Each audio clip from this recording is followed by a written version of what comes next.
This episode is brought to you by San Pellegrino Ciao. A gift from Italy to your home. San Pellegrino Ciao is a flavored sparkling water made with real fruit juice, finished with a pinch of Sicilian salt for a perfectly balanced taste. So which flavor will you choose?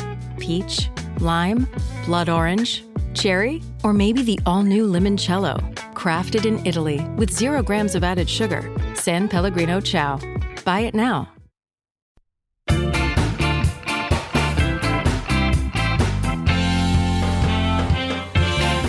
Over on Prime Video, we have a new drama series called Sterling Point.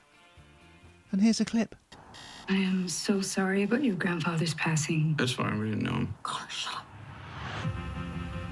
Gordon has left Connor and Annie property in Canada. Canada? Was he Canadian? Does that mean that Mom was Canadian too? Nobody here is Canadian. None of this makes any sense. Annie? Yeah, hi. Ellis, your pilot. Welcome to Sterling Point. 8 episodes to this one, Hannah. So yes, I was recently asked to write about Outer Banks. Oh yeah, well, I know that very well. Which I'd never heard of before. Never heard of it, and it's a Netflix kind of teen drama, isn't it? With all these very attractive young people living by the sea. My children are obsessed. Yeah, I thought it was good, and this is not dissimilar, I would say. So it stars Ella Rubin as 17-year-old Annie Jacobson. She has a twin brother, Connor, who's played by Keane Ruffalo, son of Mark Ruffalo, aka the Incredible Hulk. And yeah, they live in New York, and they're adopted. And their father, Stephen, is played by Jay Duplass. And it starts off incredibly strongly because Annie is quite a princess, and she is going on about the fact that she hasn't got into this sort of summer program, which she's one of those people who really kind of plans ahead. She's kind of got her whole life mapped out already. Yeah, you look at her beauty regime, which is all quite frantic, and it's very funny. She's clearly a very tightly wound, quite neurotic character, and her relationship with her brother, who just relentlessly teases her and winds her up, is just superbly done. They're both excellent. So that's kind of the jumping off point, and then they find out, this grandfather who they're estranged from is called Gordon. He has died, and they've inherited Sterling Point of the title, which is an island on a lake in Canada. Yes. So basically Annie decides, she finds this letter. Well, I don't want to say too much, but yeah, she finds out various things that have been hidden from her, and she decides, well, it's a pretty relaxed household because she just leaves a post-it for her dad saying, I've gone to, she's got a boyfriend who is yet to come out. That's also very funny, very plot line. She just leaves a post-it for her dad saying, I've gone to Thailand with my boyfriend for the summer. So anyway, off she goes to Sterling Point. She has to go in a seaplane, which she finds, quite frightening. And she falls in with this British, she's travelled around, but she's got a British accent. This girl called Una, who lives on a boat.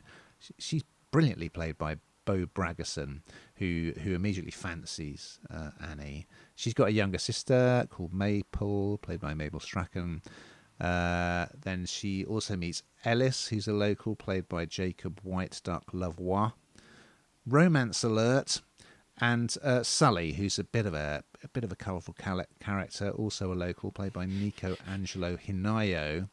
And in episode 1, it's a bit like Outer Banks in a way, in that you've got kind of like the locals who live and work there and all the posh people who come there to holiday.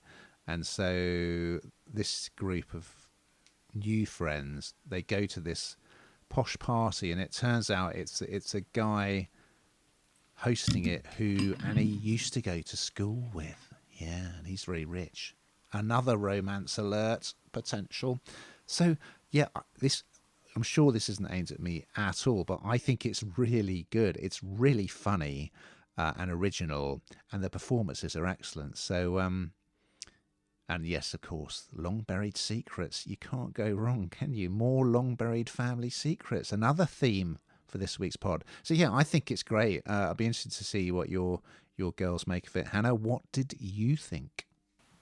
Well, I can tell you it's going to be a hit with them. I mean, literally, it's funny because these days you rarely see my girls anyway sitting in front of a television. They're sat in front of small screens streaming things, and they're just consuming media in a completely different way to perhaps, well, definitely how I would. But it's really interesting because Outer Banks is a really good example of where that hasn't happened. And they have sat there and they have watched and they've been massively gripped, and they've done exactly what the title of this podcast is: binge watch it, constantly binge watching.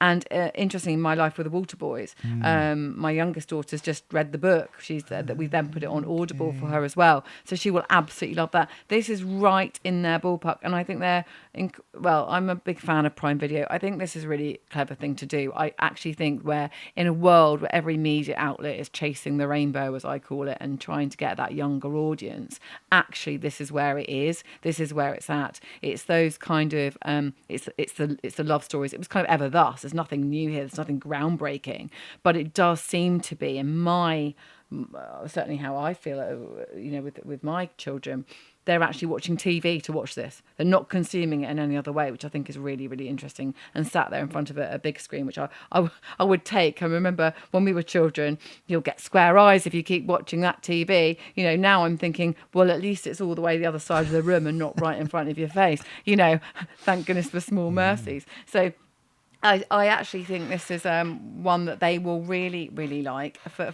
that exact reason. It does what it says on the tin. It's got lots of different layers to it. There's lots of kind of interesting parts as well that I think are very relatable to this generation. Things that they're having to deal with that perhaps we didn't have to deal with. And I think that they attack it in a very quite a responsible way, actually, to be fair. Sometimes I don't like the way they speak to adults. That's something I always say to girls. Don't think you can speak to me like that afterwards.